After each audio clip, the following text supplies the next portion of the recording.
Découverte, innovation, prenez de l'avance. Bienvenue dans Futuris. L'Union européenne est un gros importateur de ressources minières. Son sol est pourtant encore riche en métaux. Pour répondre à ce paradoxe, des chercheurs se creusent les méninges, une chasse au trésor pour laquelle il ne manque pas d'idées.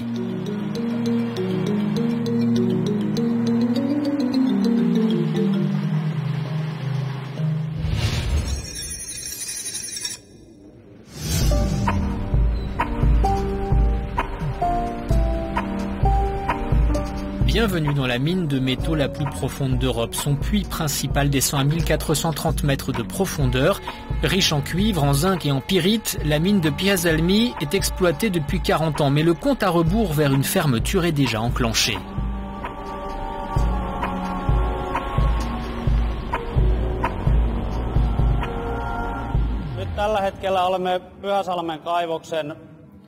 Nous produisons actuellement environ 1,4 million de tonnes par an.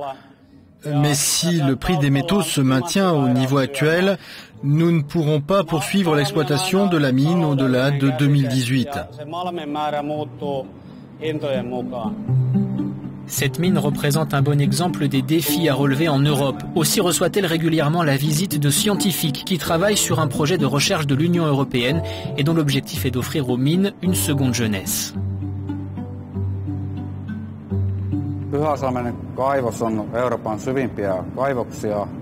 Les ressources minières existent en Europe, mais leur exploitation se heurte à des défis sociaux et économiques. Nos recherches visent à développer des techniques d'exploration plus efficaces et aussi à imaginer de nouvelles manières de réutiliser les déchets miniers afin de donner à l'activité minière européenne un nouvel élan.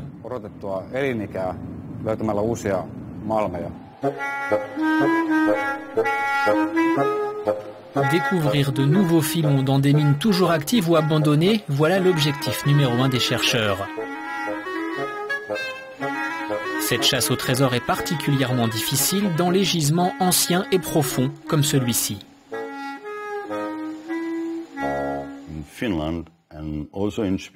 Ici en Finlande, comme en Suède, le substrat rocheux est très vieux, 2 milliards d'années ou même davantage. Et donc, les couches rocheuses se sont pliées, pliées encore, se sont faillées, ont bougé. Et donc, ce que vous comptez trouver à un endroit peut avoir été déplacé ailleurs. Il est très difficile de suivre les structures géologiques, les types rocheux à des profondeurs de 2 km.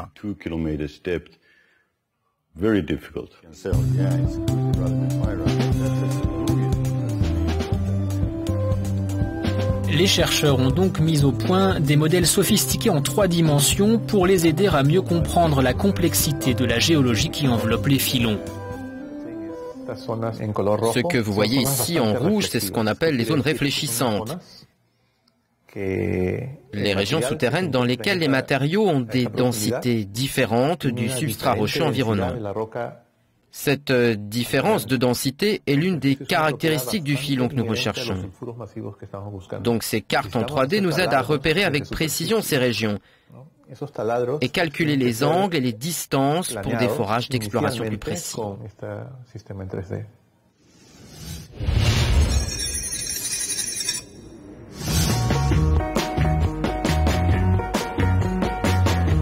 Les chercheurs ont des idées encore plus audacieuses pour affiner davantage encore le minage, des idées qu'ils n'hésitent pas à partager dans des forums comme celui-ci en Pologne. Les géologues suédois ont développé une nouvelle cartographie souterraine en 3D, un outil complémentaire au forage à proprement parler.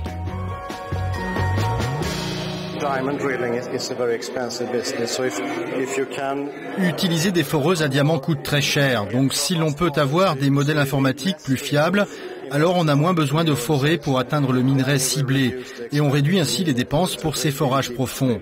Dans un modèle en 3D comme celui-ci, ce que l'on peut décrire, ce sont les unités rocheuses, les structures qui peuvent être importantes pour le guidage vers les zones de la croûte où se trouvent les filons. En fait, tout se résume aux propriétés chimiques et physiques des roches.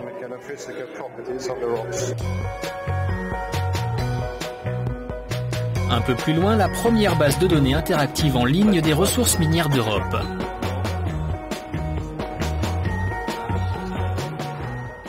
Chaque gisement est représenté par un peu plus de 40 champs dans une base de données, donc il est décrit extrêmement en détail, sa typologie, l'information géologique, mais aussi la production, les réserves, les ressources, les teneurs aussi. Et puis on fait la même chose pour les déchets miniers, parce que ils peuvent contenir des substances qui ont été rejetées à l'époque, parce que, un, on ne savait pas quoi en faire, deux, on n'avait pas les technologies pour les extraire, et maintenant on se rend compte que ces substances, elles rentrent dans la composition de votre iPhone. Ce sont donc des substances dites critiques à l'échelle européenne, certains disent stratégiques. On parle aussi de métaux verts, parce qu'elles contribuent à réduire la consommation d'énergie. Les déchets miniers, c'est exactement ce qui intéresse ce chercheur allemand. Il a développé une technique pour transformer des déchets miniers contenant du fer en matériaux de construction et de peinture. Dans cette bouteille, il y a un échantillon type d'une eau provenant d'un puits minier pleine d'acide et de sulfate. Les seules créatures capables de vivre dans cet environnement sont les bactéries qui peuvent oxyder le fer. L'idée était d'utiliser la bactérie dans un réacteur isolé pour créer l'environnement permettant de contrôler ce processus. À la fin du processus, on obtient cette matière que l'on utilise pour plusieurs choses utiles. On peut par exemple produire des briques.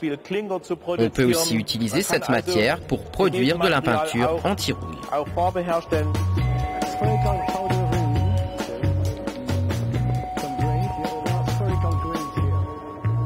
Des scientifiques polonais ont mis au point une technique qui permet de transformer les nanoparticules de minerais présentes dans les déchets miniers en rhénium, un métal résistant qui, allié à d'autres métaux, offre de multiples utilisations.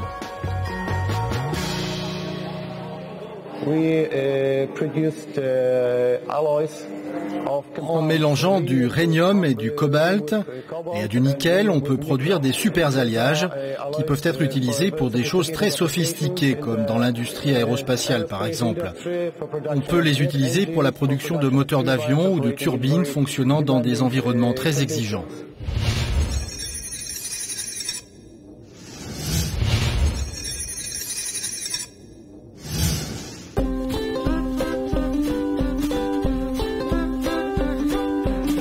Enfin, et surtout, les chercheurs veulent développer de nouvelles méthodes de minage plus vertes. Direction la plus importante mine de métaux d'Europe, à Polkowice en Pologne. 11 millions de tonnes en sont extraits chaque année, notamment du cuivre, de l'argent et même de l'or. Plus de 2000 mineurs travaillent ici quotidiennement. Ici sont testées de nouvelles manières d'exploiter la mine, à la fois plus efficaces et plus écologiques. Pour les scientifiques, les premiers résultats sont encourageants. Nous utilisons désormais des techniques bactériologiques pour éliminer les eaux des déchets miniers qui sont très riches en métaux. Nous sommes désormais capables d'extraire ces métaux et de purifier l'eau suffisamment pour permettre de l'utiliser peut-être pour l'irrigation. Et nous sommes également capables de réutiliser les déchets miniers et dans le même temps nettoyer l'environnement autour de la mine. Bien sûr, ce n'est qu'un début, mais j'espère que ce sera le futur.